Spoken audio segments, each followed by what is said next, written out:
ನಮಸ್ತೆ.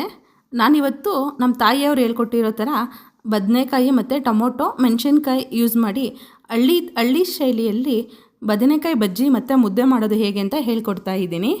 ಮೊದಲು ನೀರು ಬಿಸಿ ಮಾಡ್ಕೊಳ್ಳಿ. ಅದಕ್ಕೆ ಮೊದಲೇ ಹಚ್ಚಿಟ್ಕೊಂಡಿರೋ ನೀರಲ್ಲಿ ಹಾಕ್ಕೋಬೇಕು ಬದನೆಕಾಯಿ, ಇಲ್ಲಾಂದರೆ ಕಪ್ಪಾಗುತ್ತೆ. ಬದನೆಕಾಯಿ ಮತ್ತು ಟೊಮೊಟೊ ಮತ್ತು ಹಸಿಮೆಣಸಿನ್ಕಾಯಿ ಇಷ್ಟನ್ನು ಹಾಕಿ ಬೇಯಲು ಇಡಿ. ಬೇಯಲಿಟ್ಟು ಮುಚ್ಚಿಡಿ, ಅದು ಬೇಯ್ತಾ ಇರುತ್ತೆ. ಅದಾದಮೇಲೆ ಒಂದು ಸೈಡ್ ಮುದ್ದೆಗಿಡಿ, ಮುದ್ದೆನೂ ಒಂದು ಸೈಡ್ ಹಾಕ್ತಾ ಇರುತ್ತೆ.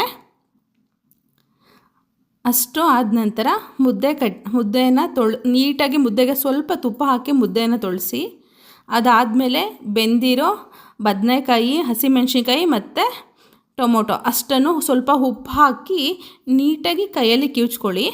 ಅದಷ್ಟು ನೀಟಾಗಿ ಎಲ್ಲ ಬದನೆಕಾಯಿ ಎಲ್ಲನೂ ನೀಟಾಗಿ ಕಿವುಚಿದಾದಮೇಲೆ ಅದಕ್ಕೆ ಸ್ವಲ್ಪ ತೆಂಗಿನಕಾಯಿ ತುರಿ ಮತ್ತು ಕೊತ್ತಂಬರಿ ಸೊಪ್ಪು, ತೆಂಗಿನಕಾಯಿ ತುರಿ ಮತ್ತು ಕೊತ್ತಂಬರಿ ಸೊಪ್ಪು ಎರಡನ್ನೂ ಹಾಕಿ ಮತ್ತೆ ಮಿಕ್ಸ್ ಮಾಡಿ ಬದನೆಕಾಯಿ ಬೇಯಿಸಿರ್ತೀವಲ್ವ, ಅದೇ ನೀರಲ್ಲಿ ಸ್ವಲ್ಪ ಯೂಸ್ ಮಾಡಿಕೊಂಡು ಅದನ್ನು ತೆಳು ಮಾಡಿಕೊಂಡು ಹಸಿ ಹಚ್ಚಿರೋ ಆನಿಯನ್ ಹಚ್ಚಿಟ್ಕೊಳ್ಳಿ.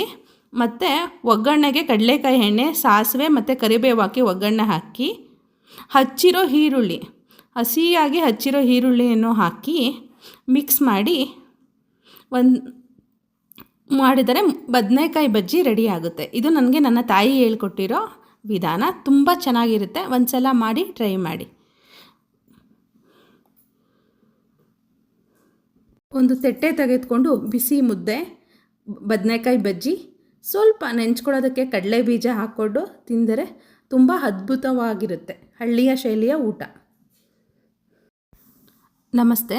ನಾನಿವತ್ತು ನಮ್ಮ ತಾಯಿಯವರು ಹೇಳ್ಕೊಟ್ಟಿರೋ ಥರ ಬದನೆಕಾಯಿ ಮತ್ತು ಟೊಮೊಟೊ ಮೆಣಸಿನ್ಕಾಯಿ ಯೂಸ್ ಮಾಡಿ ಹಳ್ಳಿ ಶೈಲಿಯಲ್ಲಿ ಬದನೆಕಾಯಿ ಬಜ್ಜಿ ಮತ್ತು ಮುದ್ದೆ ಮಾಡೋದು ಹೇಗೆ ಅಂತ ಹೇಳ್ಕೊಡ್ತಾ ಇದ್ದೀನಿ. ಮೊದಲು ನೀರು ಬಿಸಿ ಮಾಡ್ಕೊಳ್ಳಿ. ಅದಕ್ಕೆ ಮೊದಲೇ ಹಚ್ಚಿಟ್ಕೊಂಡಿರೋ ನೀರಲ್ಲಿ ಹಾಕ್ಕೋಬೇಕು ಬದನೆಕಾಯಿ, ಇಲ್ಲಾಂದರೆ ಕಪ್ಪಾಗುತ್ತೆ. ಬದನೆಕಾಯಿ ಮತ್ತು ಟೊಮೊಟೊ ಮತ್ತು ಹಸಿಮೆಣಸಿನ್ಕಾಯಿ ಇಷ್ಟನ್ನು ಹಾಕಿ ಬೇಯಲು ಇಡಿ. ಬೇಯಲಿಟ್ಟು ಮುಚ್ಚಿಡಿ, ಅದು ಬೇಯ್ತಾ ಇರುತ್ತೆ. ಅದಾದಮೇಲೆ ಒಂದು ಸೈಡ್ ಮುದ್ದೆಗಿಡಿ, ಮುದ್ದೆನೂ ಒಂದು ಸೈಡ್ ಹಾಕ್ತಾ ಇರುತ್ತೆ. ಅಷ್ಟು ಆದ ನಂತರ ಮುದ್ದೆನ ನೀಟಾಗಿ ಮುದ್ದೆಗೆ ಸ್ವಲ್ಪ ತುಪ್ಪ ಹಾಕಿ ಮುದ್ದೆನ ತೊಳೆಸಿ, ಅದಾದಮೇಲೆ ಬೆಂದಿರೋ ಬದನೆಕಾಯಿ, ಹಸಿಮೆಣಸಿನ್ಕಾಯಿ ಮತ್ತು ಟೊಮೊಟೊ ಅಷ್ಟನ್ನು ಸ್ವಲ್ಪ ಉಪ್ಪು ಹಾಕಿ ನೀಟಾಗಿ ಕೈಯಲ್ಲಿ ಕಿವುಚ್ಕೊಳ್ಳಿ. ಅದಷ್ಟು ನೀಟಾಗಿ ಎಲ್ಲ ಬದನೆಕಾಯಿ ಎಲ್ಲನೂ ನೀಟಾಗಿ ಕಿವುಚಿದಾದಮೇಲೆ ಅದಕ್ಕೆ ಸ್ವಲ್ಪ ತೆಂಗಿನಕಾಯಿ ತುರಿ ಮತ್ತು ಕೊತ್ತಂಬರಿ ಸೊಪ್ಪು, ತೆಂಗಿನಕಾಯಿ ತುರಿ ಮತ್ತು ಕೊತ್ತಂಬರಿ ಸೊಪ್ಪು ಎರಡನ್ನೂ ಹಾಕಿ ಮತ್ತೆ ಮಿಕ್ಸ್ ಮಾಡಿ ಬದನೆಕಾಯಿ ಬೇಯಿಸಿರ್ತೀವಲ್ವ, ಅದೇ ನೀರಲ್ಲಿ ಸ್ವಲ್ಪ ಯೂಸ್ ಮಾಡಿಕೊಂಡು ಅದನ್ನು ತೆಳು ಮಾಡಿಕೊಂಡು ಹಸಿ ಹಚ್ಚಿರೋ ಆನಿಯನ್ ಹಚ್ಚಿಟ್ಕೊಳ್ಳಿ. ಮತ್ತು ಒಗ್ಗರಣೆಗೆ ಕಡಲೆಕಾಯಿ ಎಣ್ಣೆ, ಸಾಸಿವೆ ಮತ್ತು ಕರಿಬೇವು ಹಾಕಿ ಒಗ್ಗರಣೆ ಹಾಕಿ ಹಸಿಯಾಗಿ ಹಚ್ಚಿರೋ ಈರುಳ್ಳಿಯನ್ನು ಹಾಕಿ ಮಿಕ್ಸ್